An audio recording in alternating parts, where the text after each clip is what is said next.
పెద్దపల్లి జిల్లా రామగుండం నగరంలో deputy CM Bhatti Vikramarka, revenue శాఖ మంత్రి శ్రీనివాసరెడ్డి, ఐటీ శాఖ దుద్దిల శ్రీధర్బాబు, మహిళా సంక్షేమ శాఖ మంత్రి కొండా సురేఖ, ఎస్సీ సంక్షేమ శాఖ మంత్రి అడ్లూరి లక్ష్మణ్ కుమార్ పర్యటించారు. నగరంలోని వివిధ డివిజన్లలో చేపట్టబోయే 80 కోట్ల 52 లక్షల రూపాయల విలువైన అభివృద్ధి పనులకు పబ్లిక్ హెల్త్ ఇంజనీరింగ్ విభాగం ద్వారా యుఐడిఎఫ్ నిధులతో చేపట్టనున్నాయి. 88 కోట్ల 90 లక్షల రూపాయల విలువైన నీటి సరఫరా పైప్లైన్ల నిర్మాణ పనులు, రహదారులు మరియు భవనాల శాఖ ఆధ్వర్యంలో చేపట్టనున్న 6.5 కోట్ల విలువైన పలు అభివృద్ధి పనులకు శంకుస్థాపన చేశారు. అనంతరం గోదావరి ఖని ప్రభుత్వ బాలుర జూనియర్ కళాశాల మైదానంలో ఏర్పాటు చేసిన బహిరంగ సభలో పాల్గొని లబ్ధిదారులకు ఇందిరమ్మ పథకం ఇండ్లు, పట్టాలు, 2 పడక గదుల ఇండ్ల ప్రొసీడింగ్స్ పంపిణీ చేశారు. ప్రభుత్వ సలహాదారులు హర్కర వేణుగోపాలరావు, పెద్దపల్లి ఎంపీ గడ్డం వంశీకృష్ణ, రామగుండం ఎమ్మెల్యే రాజ్ మక్కన్ సింగ్, ఎమ్మెల్సీలు అంజిరెడ్డి, మల్క కొమరయ్య, తానిపర్తి భానుప్రసాద్, ఎల్ రమణ, జిల్లా కలెక్టర్ తదితర ప్రజాప్రతినిధులు పాల్గొన్నారు.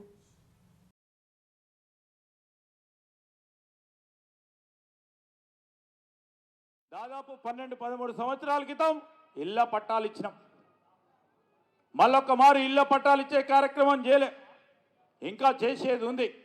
అదే కార్యాచరణలో ఈరోజు కూడా రాజ్ ఠాకూర్ గారి ఆధ్వర్యంలో ఈరోజు మనం చేస్తూ ఉన్న కార్యక్రమంతో పాటు సింగరేణికి సంబంధించిన భూమి ఉంది. భూమిని పరంగా అనేక మంది ఉంటున్న వారు ఉన్నారు. ఆ రోజు రాజశేఖర్ రెడ్డి గారి హయాంలో రెగ్యులరైజేషన్ కార్యక్రమాన్ని పెద్ద ఎత్తున మొత్తం సింగరేణి ప్రాంత వాసులకు అందరికీ కూడా అందించాం. 18,000 ఇళ్ల పట్టాలు ఇచ్చాం.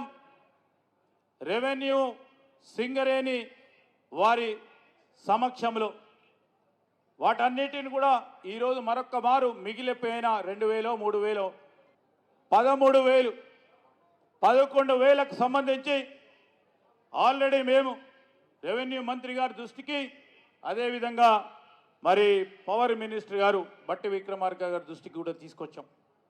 ఆ ప్రయత్నంలో మేమందరం కూడా ముందుకు తీసుకెళ్తూ ఖచ్చితంగా కూడా దాని కార్యాచరణ పెట్టే అంశంలో ముందుకు తీసుకెళ్లే ప్రయత్నం చేస్తామని మనవి చేస్తూ ఉన్నాం.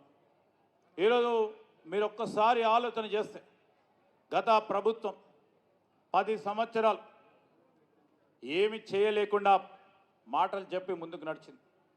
ఈరోజు వారికి ఉన్నది ఏంది? సోషల్ మీడియాని ఉపయోగించుకొని చేస్తూ ఉన్న అభివృద్ధిని వక్రీకరించి ఇష్టారాజ్యంగా, అడ్డగోలుగా, నీచంగా రాజకీయాలు చేయలేని చేతకాని తనంతో రాజ్ ఠాకూర్ నాకు తమ్ముడు లాంటి వాడు, కుటుంబ సభ్యుడు.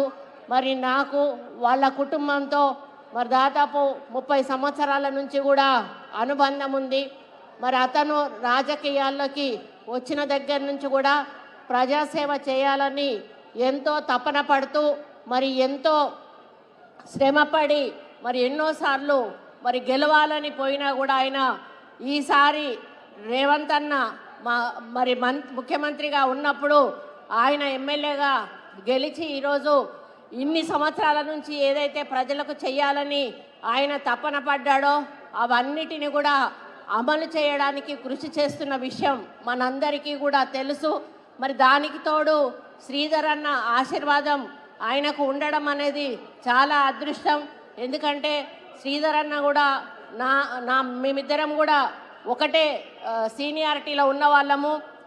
శ్రీధర్ అన్న ఏదైనా కూడా మాట ఇచ్చాడంటే ఆ మాట నిలబెట్టుకునే వరకు కూడా వదిలిపెట్టేటువంటి వ్యక్తిత్వం ఉన్న మనిషి కాదు. అటువంటి మంత్రి దొరకడం మీ జిల్లాకు మీ అదృష్టం అని చెప్పి, అదేవిధంగా మీ ప్రజల అదృష్టం అని చెప్పి కూడా ఈ సందర్భంగా నేను తెలియజేస్తా ఉన్నాను. ముఖ్యమైనటువంటి గొప్ప మీటింగ్ను రాజ్ ఠాకూర్ గారు ఇంత గొప్పగా ఆలోచన చేసినారు. నిజంగా వారు ఈరోజు ఈ యొక్క ప్రారంభోత్సవానికి సంబంధించిన బుక్లెట్ తీసుకు ముందు పెట్టినారు.